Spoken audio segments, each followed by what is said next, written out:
Sometimes you hear people say the world is changing, rapid change of the world. And sometimes that frightens people. But the real news is that we are the rapid changing world. We are the ones that are changing the world.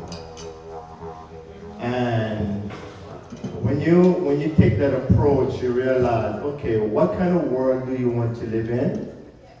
And you realize you're already living in that world. You know? And if you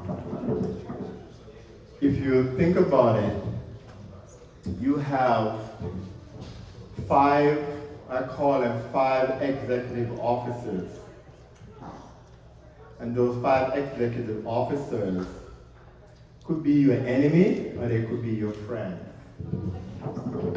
So this class is about how to change your enemies into friends. And I'm talking about your senses. Your senses is the one that scan the external world and bring you back information. And we live in a time now where we have these amazing directors all over the world that is picking up and sending information out to grab our attention. And we end up eating their stories of what things are supposed to be. You know, we experienced that in 2020. And there was a very famous woman that reminded me that look at it as what happened in 2020, not a pandemic, but a one-year retreat. Yeah, one-year retreat to get it together, you know. That you could just lay back and say, okay, what's going on? And most people were forced to really take responsibility. You were like at this point. But my reason is this, that we are the one that is actually forcing ourselves to believe in ourselves. Now, the first thing that we should do, I would say we must do, is to stop the draining, energy draining. And the best way I know, and this is not just an advice, is to think about 10 things that you would like to do for your life. Something that is just lingering for years and you haven't taken care of. And we'll talk about why. And I really have some papers here. If you really want to just brainstorm now, it's up to you guys. Just you pass it back. And I have 2 pens. Or you can hook it up on your phone. Okay. There's a pen there, 2 pens here. Can you press it? And the reason why I'm asking you guys to do this, because I actually believe that we remember things when we put it in action. So even if you don't get to do it now, the fact that I asked you guys to write it down, you'll remember that more than what I have to say. Alright? So it's really about taking action, movement.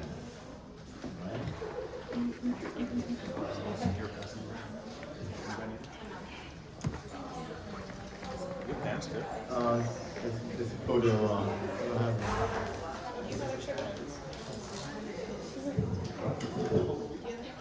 And you could do that during the week. You could do it at home or whatever it is. Whatever, and I'll tell you the reason why is this. Yeah, there are reasons for that. There are reasons to actually look at your life and look at the things that, man, I wanted to do this, but I never get to do it. And I'm going to use myself as an example.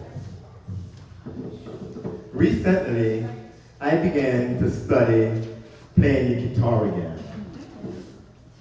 I learned to play the guitar so many years ago in high school. But my enemies, which is my senses, start picking up information from other people. And when the judgment starts, I start saying to myself that I'm not good enough. See? So I use the excuse to start playing the guitar for 6 years. And the excuse was, well, when you went in the military, you couldn't carry the guitar with you. You see how we make excuses? They were brothers in the military, had their guitar. See? But my senses, I did not have command of them. Somebody else had command of them. You know? So I just reset it again to play my guitar. Taking lessons and step by step and having fun. I have nowhere to go. I'm just in the moment with it. You know? And I have no one to prove anything, you know. My identity is within me. I don't need to show it out to anyone, and therefore there is no judgment. Because the judgment really is only we is judging. Who is judging? The mind. It's as simple as that. And who's projecting? The mind. You know?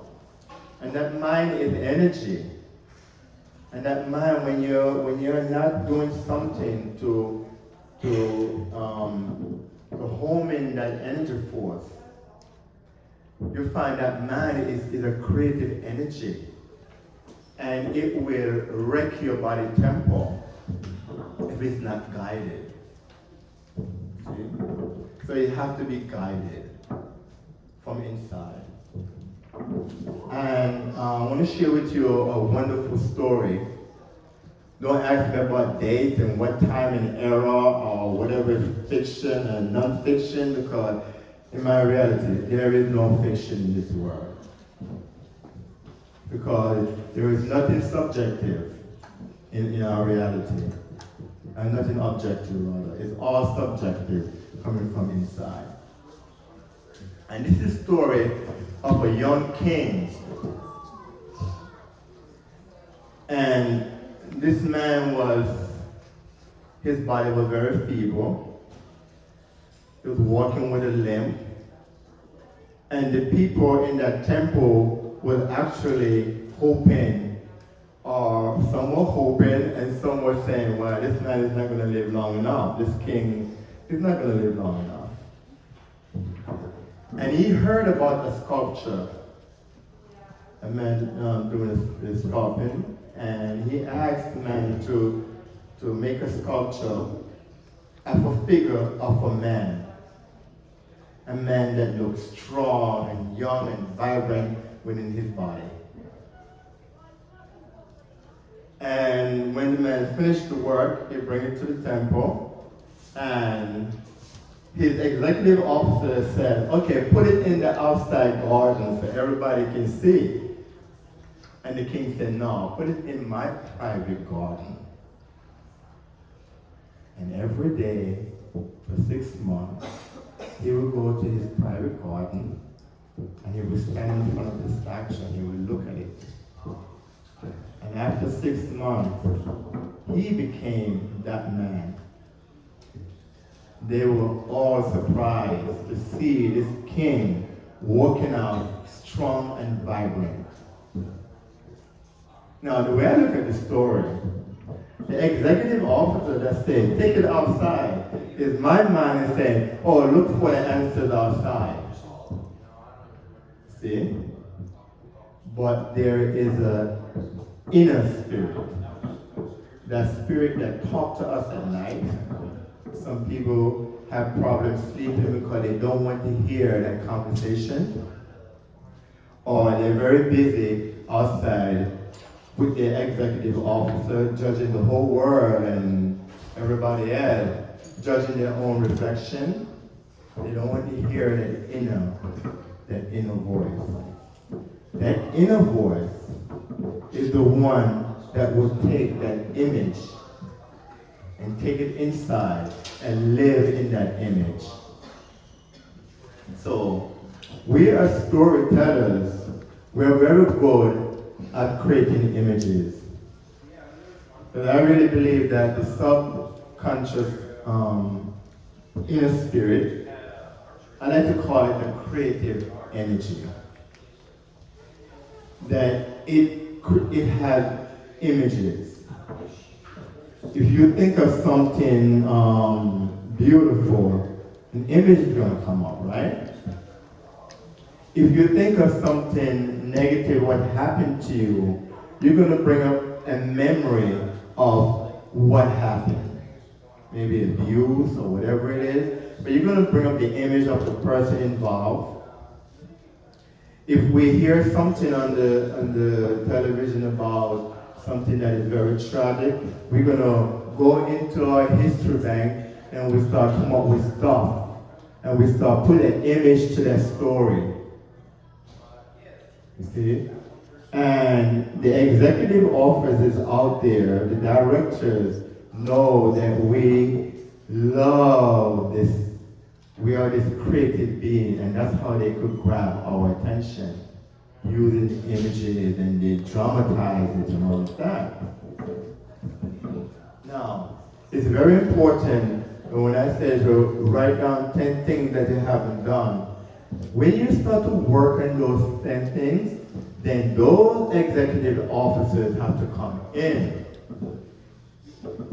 Once they come in, you give them something to do. Like, very simple, if you practice yoga, or you practice running, then think about doing it in a mindful way. Think about your four corners. Think about your body tempo. Actually, change the definition of your body as a body and see it as a temple. And you're the king and you're the queen. Right?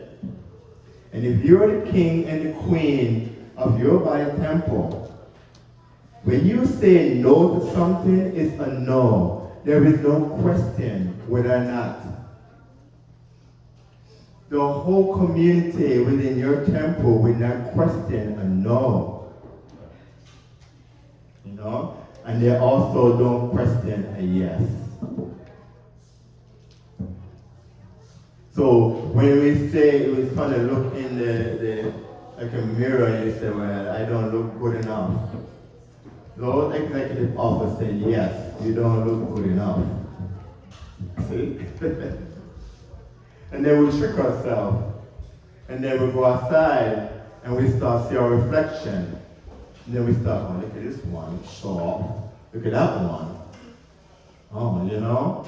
And then maybe somebody said, what's wrong with you? You don't look good. You did that. Oh, it's a judgment. Everyone is a reflection of you. And to keep in mind that you are the most important person in the universe, because there's only one. And everyone is in a reflection. And it's really a hard thing to swallow, because you start to realize that, wow, I am responsible for everything. You know? Even if you go out there, you run into a bully. And that's tough. Like a bully, that's my reflection. Usually I don't get it right away. Usually it takes me like 2 days to ponder it. And I have to accept that's my reflection.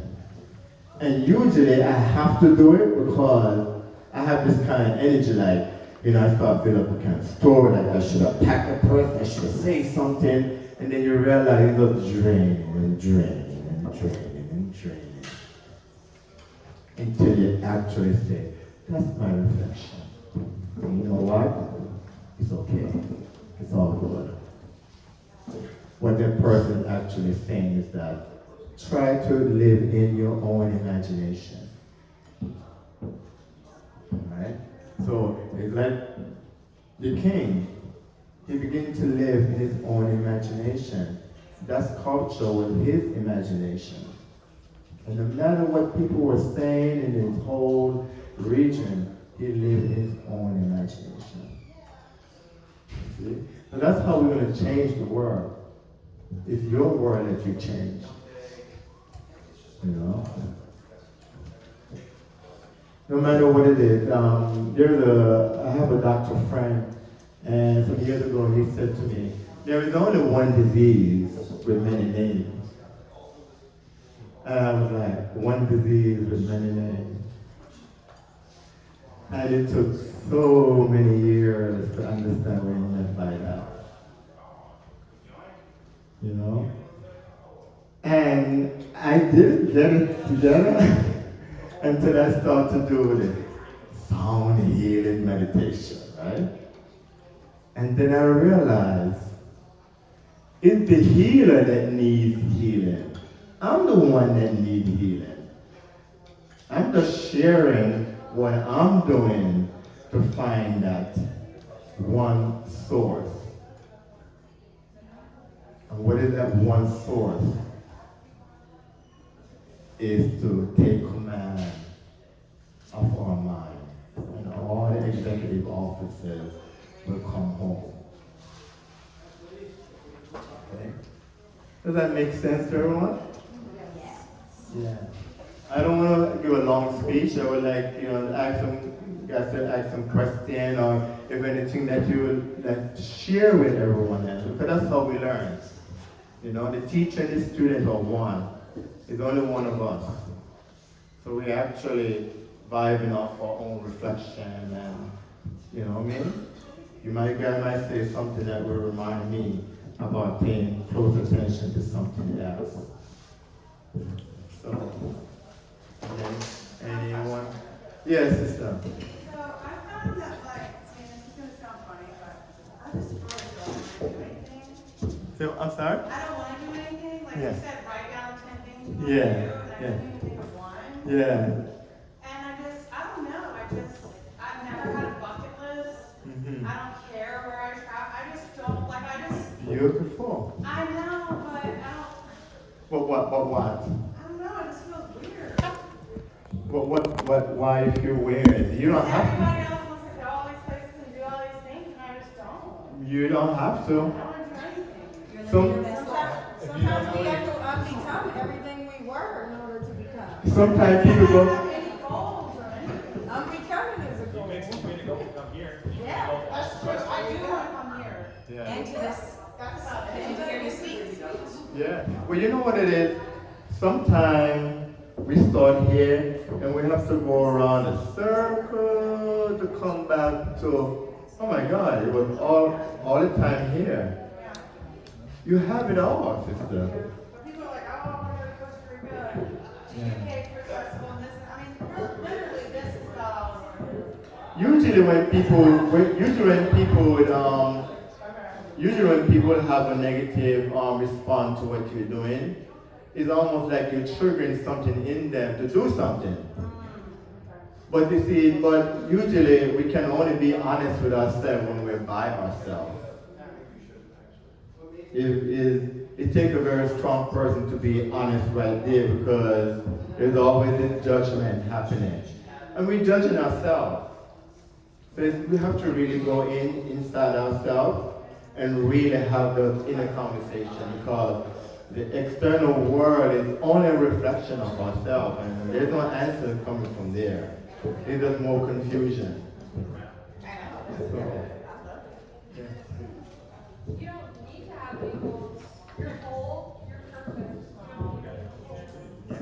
Don't let other people's expectations of themselves dictate your life.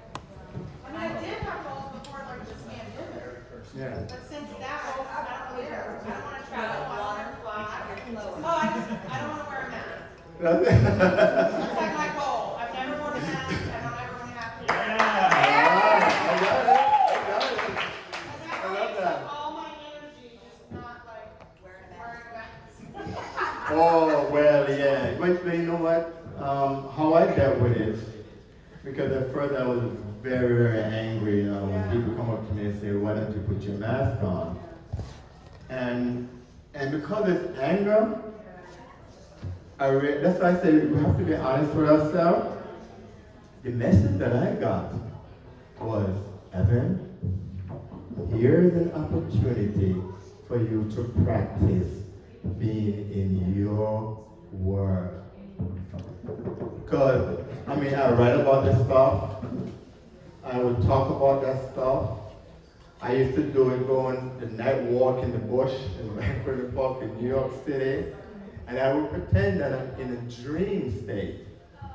So whenever fear come on, like somebody might attack me in the bush at 3 o'clock in the morning, I would pretend that I'm dreaming. And I'm in that waking dreaming. But now, 2020, I was forced to actually practice it right in the now. Walking among the police officers and see how skillful I can stay in. Like when I walk among the people, I see how my mind want to judge them. Oh, look at these poor people with a mask on their face and start to feel pity. And then Spirit will say, don't feel pity for anyone. Have compassion, because there are aspects of ourselves that have not yet awoken.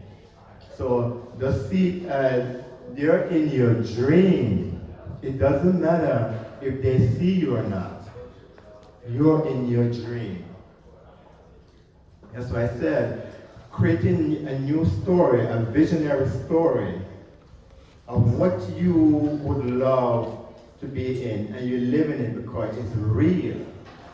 There's nothing fiction about anything. You know? I mean, scientists have proven that, right? You have basketball players who they did a test where for 1 week they asked them to do visioning of shooting the ball, right? You see? And the brain doesn't know whether or not you're actually doing it in action or not. That is why it is so dangerous when we have ill feeling. The brain doesn't know whether it is real or not, right? That energy in your body is going to amplify that ill feeling, you know? And if you use anything externally to stop it, it's only going to help you to amplify even more. So when you say you don't want to go anywhere, you don't need to go anywhere. The whole universe is inside of you. That's it, you know? Yeah. Any other questions? Can you just tell us a little bit about how you came to this understanding, like the process that you went through? Doing physical things. That's me. If I feel like down and depressed, I remember this time I would go for a night run. I used to love to run in the rain. And most people don't want to run in the rain, but there's a magic to it, you know? Or I would play a didgeridoo, or in those days I play the guitar, the drum. For me, things have to be active. I could not sit down and do a meditation. You know, sit down and humming. Because my mind was racing. And then, so it have to be active. Things that I have to stay focused. Like in my early days, I practiced gymnastics. And you have to be in your center when you're doing gymnastics. You cannot be thinking about what I want to eat or what I want to do and all of that. So that's my approach to it. Other people who do writing, you do your writing, you have to do something with the energy, you know? So that way your senses is occupied with what you're doing. You see? That's the trick to all this, you know? You know, when usually people, when their senses are not occupied with what they would like to do, they find themselves get thrown all over the place. Yeah, and they wonder why. I know I work with a brother who he was raped as a child, you know, very abused, and we have been seeing a psychiatrist for a number of years. And someone who was working with him asked me to work with him, just to show him some Qigong exercise. And the person said to me, oh, be careful, because don't look at him. Allow him to look on the ground, because he was very in a bad space, And I sat with him, and I didn't say anything to him. I just allowed him to talk. He talked for 2 hours straight. I didn't say a word. And I asked him, do you want to meet next week? And he said, yeah. And he came back next week and he apologized to me. And he said, I'm sorry that I dumped all my mess on you. And actually, I don't really even remember what I said to you. All I remember was that I feel very comfortable with you. And then I asked him, do you want to work with me? He said, yeah, I want to work with you. I said, okay. We're gonna create a frame for you that you could live in. And that frame is going to involve action work. So whenever your mind starts going crazy, I want you to do these Qigong, and I teach him some very painful Qigong.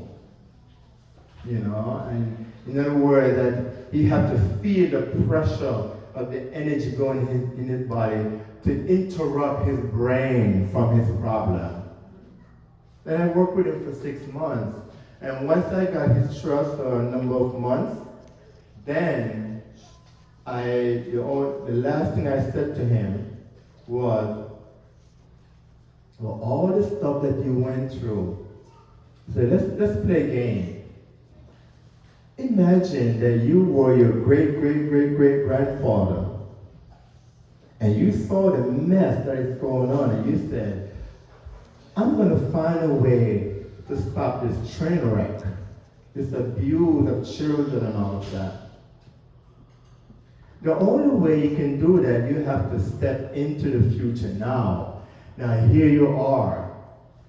But in order for you to remember, you have to experience it in order for you to remember.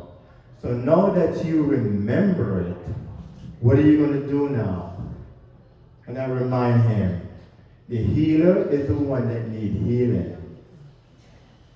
And now he worked with people in England, in Spain,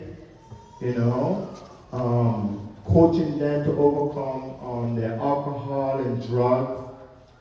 And he's still working on himself.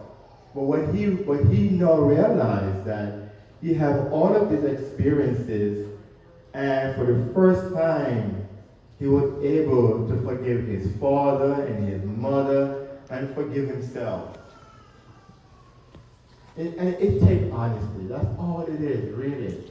Like, you don't have to be a superhero. The superhero is the one who's humble enough to do that inner conversation. If you have to cry inside, you do it in secret. You don't need to talk to anybody about it. Just do it inside. But remember, you are the most important force in the universe. And everyone is a reflection of yourself. And you practice it. So for me, it's like doing something like the second part of the class. You guys should sign up for it. It's going to be on Friday. I want to show you guys some Qigong exercise. For me, it's like action. You ever hear the term where if you're in a deep depression, the best way to get out of depression is to be angry, get that fire going, but not destructive. You know what I'm saying? Get that roar. Like when I get angry, I would just go for this hard run. I used to go I have this and everybody know Vancouver Park in New York City. It's like hill and hill and hill.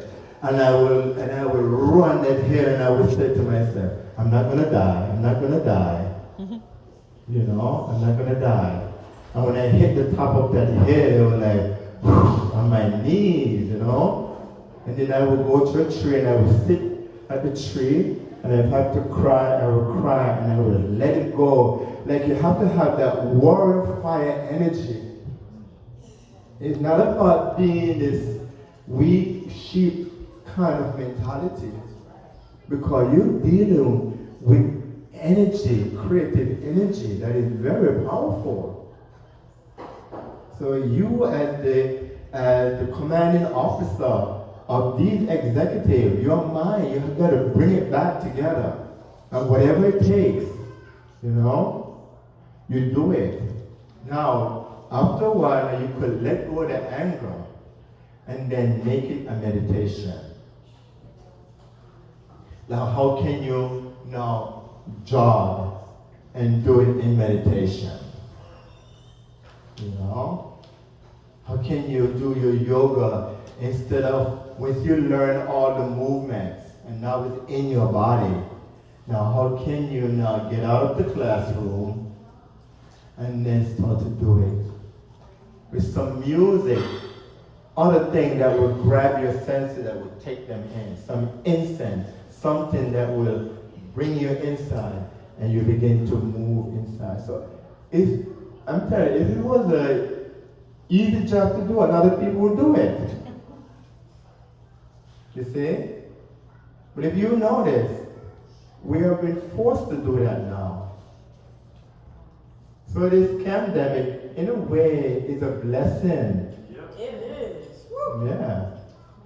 Because we're forced to go in and really, for the first time, enough of the nonsense where people telling you, enough of the nonsense, like get rid of the labels, get rid of your age, it's just clock time. The spirit don't have a birth, doesn't have a death. Your body, your spirit, you design your body temple, you decide how you function in your body. No one can decide for you when you leave this planet. No one can frighten you anymore and tell you, you need to take this, you need to take that in order to stay alive. Because the secret is you die every time you go to sleep. Right. That's it. God damn. And usually, most people are afraid to die because they have unfinished business to do. And they start worrying about their families. Oh, if I die, I want me to take care of my family. No, take care of yourself. Take care of yourself. That's the best gift you could do for friends and family, is take care of yourself. It's the best. Best thing you can do. Yeah. And I'm going to share with you guys what happened to me. I mean, I have to really you only have two options.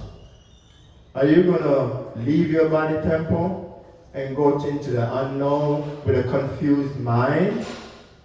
Or are you going to be this warrior energy and say, this is life, the journey of life, and we're here to explore it. We are explorers, really. Any other? I want to confirm everything you said. I've done it in a different way myself. I liken the mind to be like a wild horse, and that it needs training. It needs training.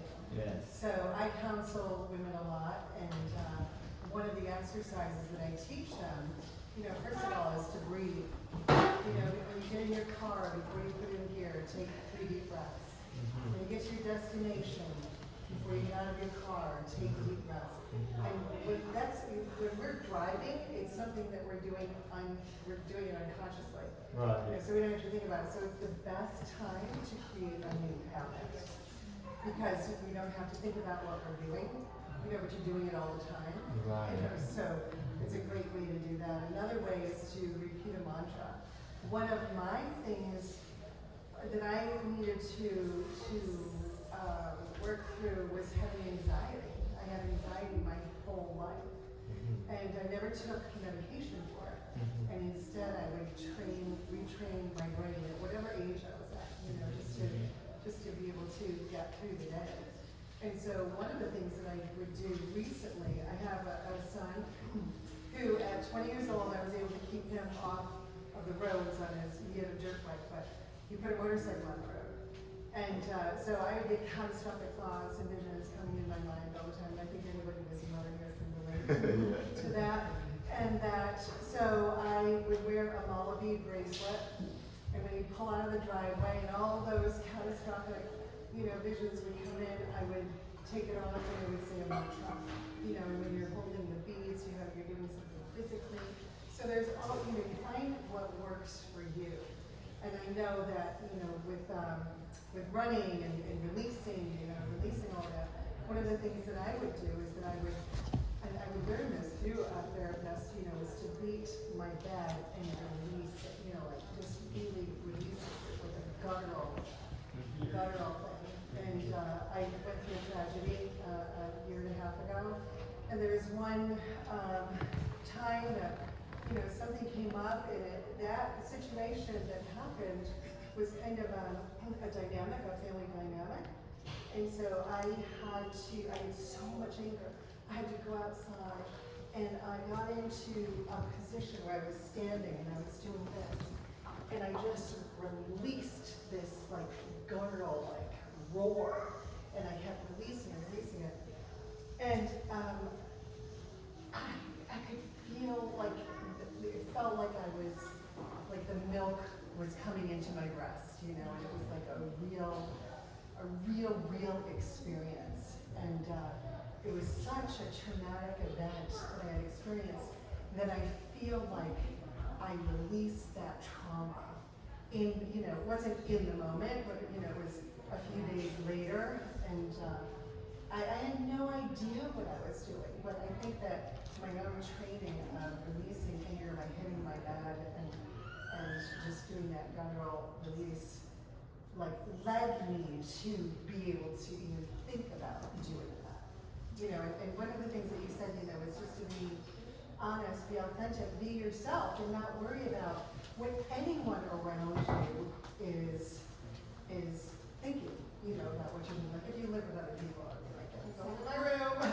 How many kids in here, how many people in here when you were kids were told that, you keep crying when you have something to cry about, or, if there's something they that crying is a bad thing, and to show emotion is a bad thing. And retrain yourself to allow yourself. How many of you have cried and your throat chakra is dying in pain because you hold it in, or you don't want to release it, your throat aches? Yeah. And that's how we get sick, so we I hold it in.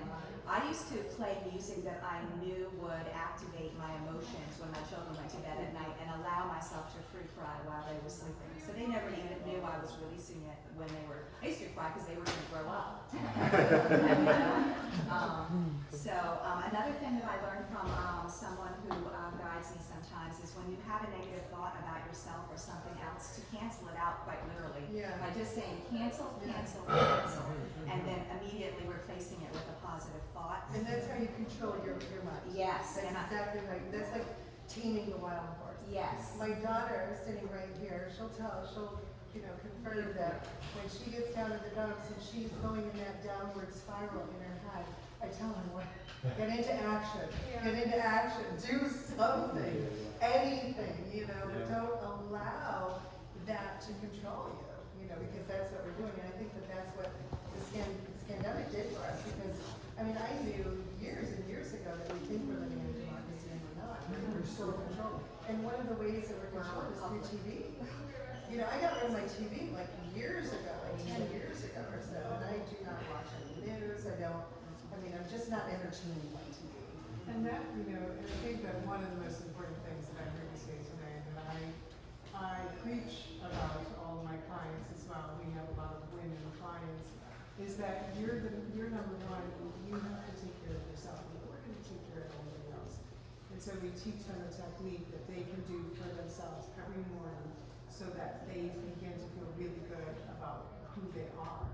And so that's what it's about when you have dis-ease, or you're taking care of you so that you can be there, and other people, feel that vibration when you're feeling really good about yourself. because you've taken care of yourself. You've eaten enough, you've got enough sleep, you've got enough exercise, you eat a good diet, a clean diet.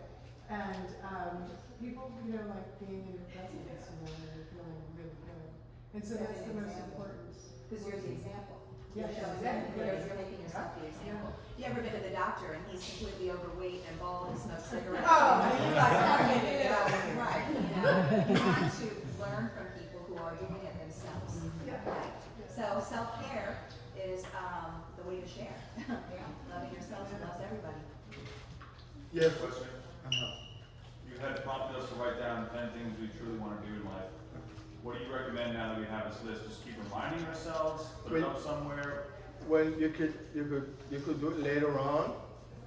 I mean, it's just for your private stuff, but like I said earlier, like, it's really about, you might not remember everything that I say, but you remember that you have a list that you need to do. So it's almost like use it as an anchoring. Right. To say, okay, I got something to do. Cool. Yeah, so you can do it later. So what you do is you put it somewhere and then look at it again in a year from now. Yeah. You'll be stunned at how many of the things that you planted, that seed that you actually accomplished. Mm-hmm. Just because you wrote it down. Yeah, just because you wrote You it made it real. Today is Manifestation Monday. It's happening. It's going to happen. So sister, the question you have. Yeah. Okay. Okay, you're good. Okay. So, again, okay, look at you're talking about the television, right? You see, the television does not make you active. Now, if you're watching a dance show on the television and you're dancing with it, then it becomes an active medium. But if it's not an active medium, then it's really a medium that is indoctrinating you. It's And hypnosis. it hooks in a It's a hypnotized pattern state. for it. Right. Hypnosis. Yeah. So why not hypnotize yourself? You don't need anybody else to do it. Because in reality, nobody can hypnotize you. What's really happening is that you're looking outside of yourself. You're looking at your own reflection for the answers. That's the mind grab thing, Like, damn, I'm the one that's looking outside of myself for me. It's like, it's something else, It's like, I love the Matrix. There's a part in the Matrix, the very first Matrix, where when they took Neo from the cocoon, The documentary or the movie? the movie itself, the movie. Well, the documentary, of course, about us. It's a psychological drama of us, But there's one story the one part that I really like, when they took him from the cocoon. I have him on the table and I have all these acupuncture needles to activate his body because he never used his body. And then he asked, why my eyes hurt? And Morpheus said, because you never used them. So what was the thing that woke up Neo? It was the kiss from Trinity. So it's the compassion and love and the sacred feminine and love that's actually going to activate Right. Self-love. Just give me goosebumps. Self-love. Self-love, Yeah. So, it says the world inside reflects on the outside. If the reflection outside that is not to your liking, then you use revisioning. Now I don't like the word revisioning because people are so spiritual and they forget. Really, it's your own imagination. When we were children, we lived in our imagination. Alright? My son, he speaks 3 languages: Catalan, his mother language, English, and Mandarin. He has a teacher, and he had been talking with him since he was a year and a half. And he's 3 now, and he watched documentaries in Mandarin. He still have conversation 5 days a week with his teacher, just play and all of that. I noticed when he gets into his world with his friends that we can't see, is in Mandarin. See? And that kind of energy, when it reminds me like, now you want to be his guide, you really have to be his guide. When he was 2, I took him to the park and I showed him a tree. And I said, that is not a tree. It is only called a tree. We call it a tree. It's the same energy that designed your body temple. You're the one that designed that body temple. Now, some people say, oh, that's crazy. How can you talk to a child like that? But what we don't realize, we are the God, we are the goddess. Goddess singular. I'm just using gender to make a point, you know? But we are that oneness. And they're the same, forever oneness, who sings to us in silence, who teach us through each other. Forever one. Is that force that have many, many experiences. And every one of us in an aspect of that force, but we can only have one experience at a time. And if you want to stay young and happy and strong, have as many experiences as you can, because I believe that you're not going anywhere. If you are excited for life, I mean, I have so many things I want to do. I mean, I'm ready to break this 3D reality so I could take care of all the stuff that I want to do. So I know I'm not going anywhere. I'm living my life. And I'm asking each and every one of you to truly live your life and have no apology. Because there's nobody to apologize to but yourself. Don't feel no way. You know, my mother was crying and she was saying that, when she was saying to me about a year ago, Evan, I really want to see you, and so are you going to take the juice, you know, the vaccine? And I said to her, but Mom, I am not sick. And I don't need any external help for anything. So I will see you, you know?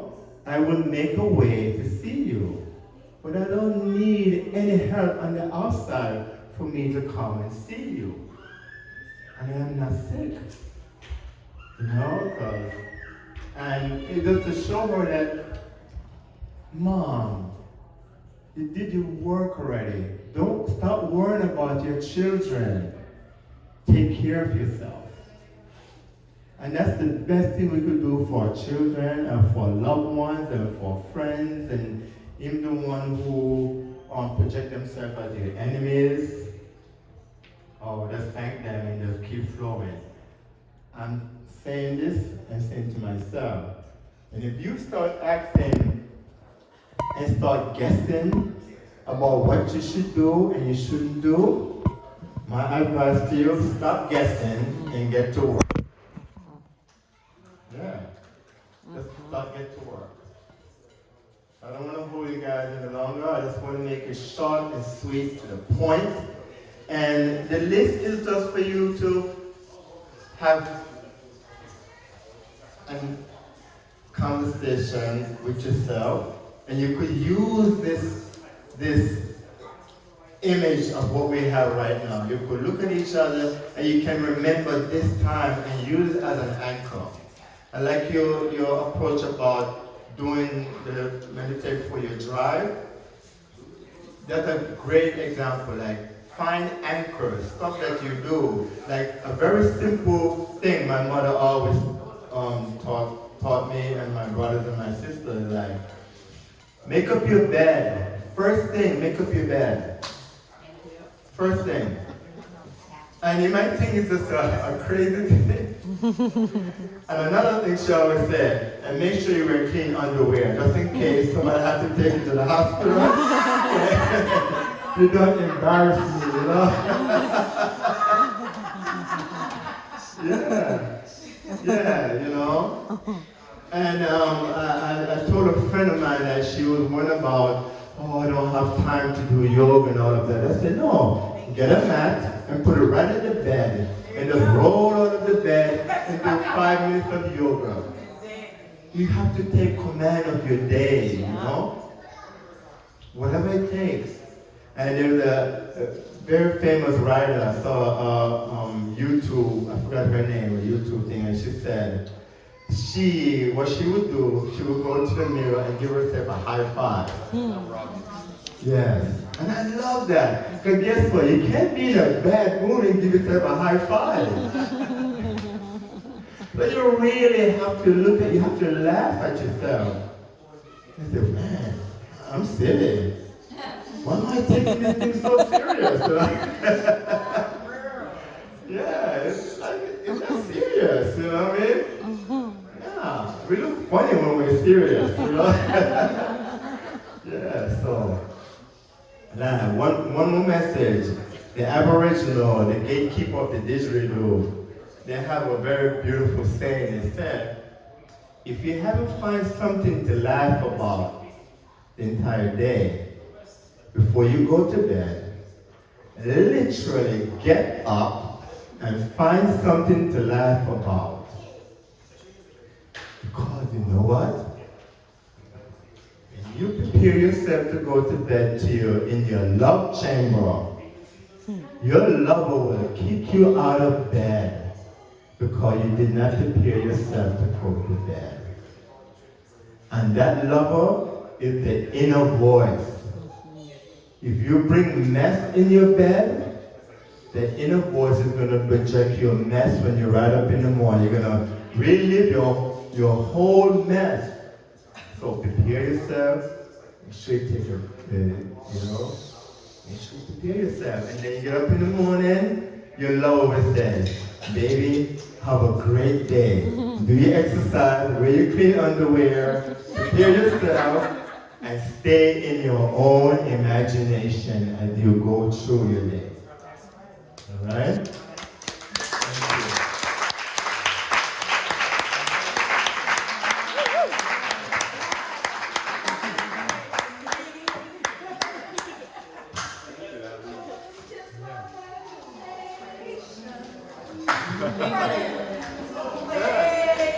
Thank you.